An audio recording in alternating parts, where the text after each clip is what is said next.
ये कहानी है लक्ष्मी की, जो सेठ बलदेव सहानी के घर की लक्ष्मी थी। लक्ष्मी के 3 भाई थे, जो गांव के साहूकार थे। तीनों के तीनों हट्टे कट्टे और तंदुरुस्त थे, और लक्ष्मी अपने तीनों भाइयों की जान थी। जब लक्ष्मी 18 वर्ष की हुई तो सेठ जी ने लक्ष्मी के विवाह के लिए घर में पंडित जी को बुलाया। यजमान, बिटिया की कुंडली जिस युवक से मिल रही है वो एक बहुत ही साधारण परिवार का है। अरे उससे क्या फर्क पड़ता है, हम तो अपनी बेटी को अपने घर ही रखने वाले हैं, हमें तो घर जमाई चाहिए। लेकिन यजमान, मुझे नहीं लगता कि ऐसा कुछ संभव है, ये युवक घर जमाई नहीं बनेगा। तभी सेठ जी की बेटी सेठ जी के पास आई और उनके कानों में कुछ फुसफुसाई। उसकी बातें सुनकर सेठ जी के चेहरे पर मुस्कान आ गई।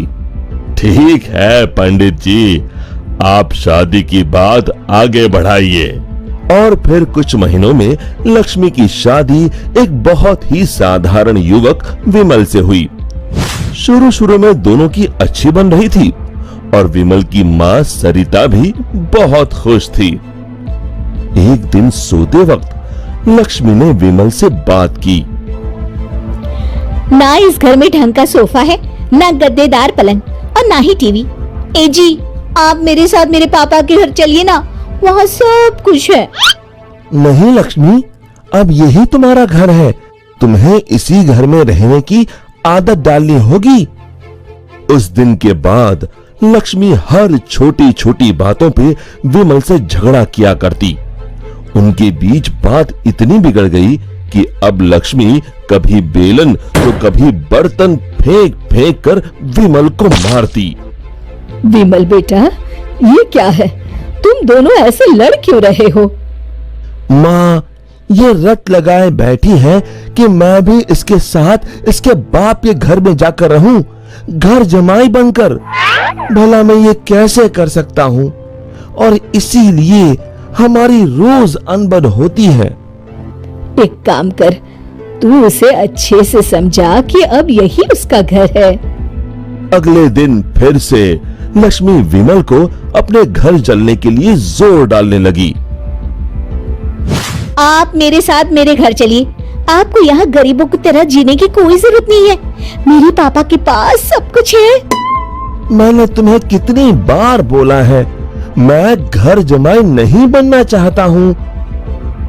अगर आप खुद से मेरे साथ नहीं चलोगे तो मैं मेरे भाइयों से बोलकर आपको जबरदस्ती यहाँ से उठवा लूंगी।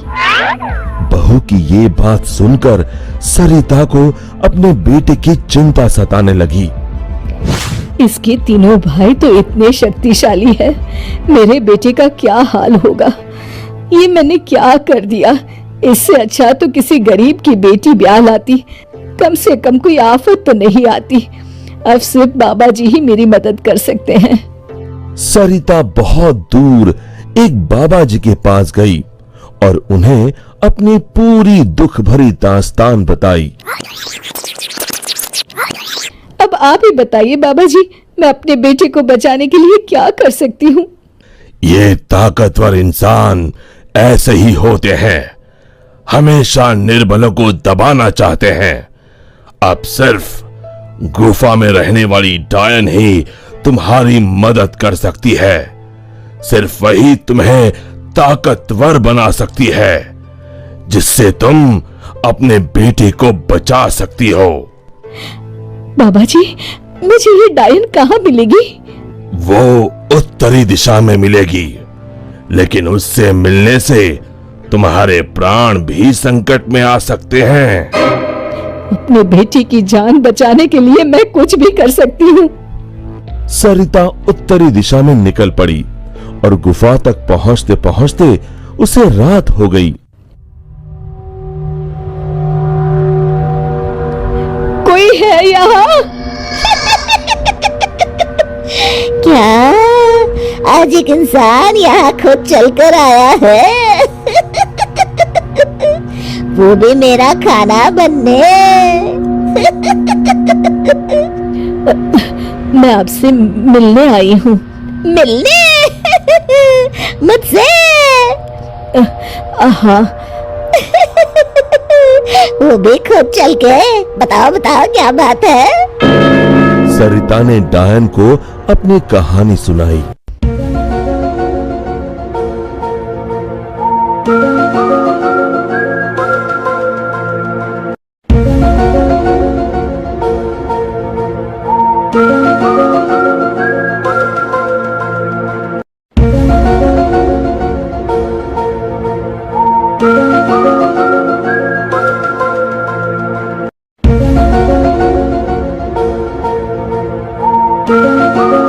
उपाय तो है लेकिन बहुत कठिन है। मैं अपने बेटे को बचाने के लिए कुछ भी कर लूंगी। तुम्हें मेरा श्राप अपने ऊपर लेना होगा, जिससे मेरी सारी शक्तियाँ तुम में आ जाएंगी। तब मैं आजाद हो जाऊंगी और तुम डायन बनके यहीं गुफा में रहोगी और ना ही सूरज की रोशनी में निकल सकोगी बाहर, क्योंकि डायन की शक्तियाँ सिर्फ रात को ही काम करती हैं। क्या तुम्हें यह मंजूर है? विमल को बचाने के लिए अगर मुझे डायन भी बनना पड़े तो मंजूर है। डायन ने कुछ जादू किया और डायन की सारी शक्तियां सरिता में चली गईं और अब डायन आजाद होकर एक औरत बन गई और सरिता डायन बन गई। यहां पूरा दिन हो गया था। विमल ने गांव में जाकर मां को ढूंढा, लेकिन मां कहीं नहीं मिली। रात को वो घर पहुंचा तभी लक्ष्मी उस पर बरस गई। ये सब सरिता अपनी शक्तियों से देख रही थी और उसी समय सरिता डायन के रूप में वहां पहुंची।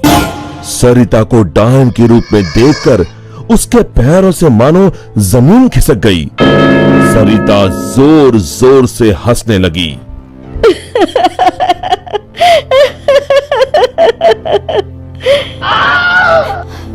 तू जलाल तू आई बला को टाल तू, हाल तू जलाल तू आई बला को टाल तू, हाल तू जलाल तू आई बला को टाल तू, हाल तू जलाल तू आई बला को टाल तू, हाल तू जलाल तू आई बला को टाल तू। जैसे तैसे रात को लक्ष्मी सो गई और सुबह होते ही अभी अपने भाइयों को बताती हूँ कि आपने मुझे बेलन से मारा।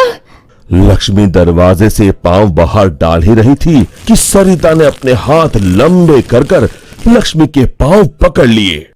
अब तुम इस चौखट के बाहर बिल्कुल नहीं जाओगी।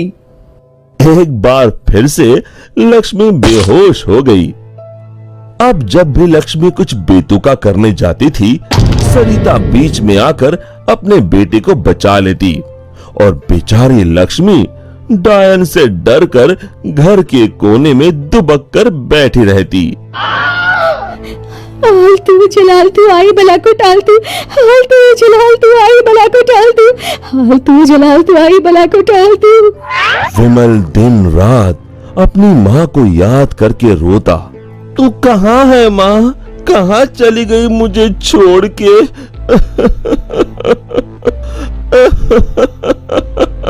बेटा विमल, मैं यही हूँ तेरे पास, लेकिन इस डायन के रूप में। ये सब सुन विमल बहुत डर जाता है। डर मत बेटा, बस मुझसे तेरा दुख नहीं देखा जा रहा था, इसलिए मुझे ये सब करना पड़ा। ये सब पीछे खड़ी लक्ष्मी सुन रही थी। तभी सरिता ने उसे अपनी शक्तियों से दीवार पर लटका दिया। जा रही हूँ, मगर एक बात समझ ले, मेरे बेटे को परेशान करने की भी तूने या तेरे घर वालों ने सोची तो मैं यहाँ फिर आ जाऊंगी। जी जी जी माँ जी। तभी तो कहते हैं माँ से बढ़कर दुनिया में कुछ नहीं। माँ एक वरदान है जो अपने बच्चों के लिए कुछ भी कर सकती है। दोस्तों, हमें उम्मीद है कि आपको हमारी ये कहानी पसंद आई होगी। कृपया हमारे चैनल को सब्सक्राइब करें और सभी अपडेट्स के लिए बेल आइकन जरूर दबाएं। और हाँ, वीडियो लाइक और शेयर करना मत भूलिएगा। Bye bye.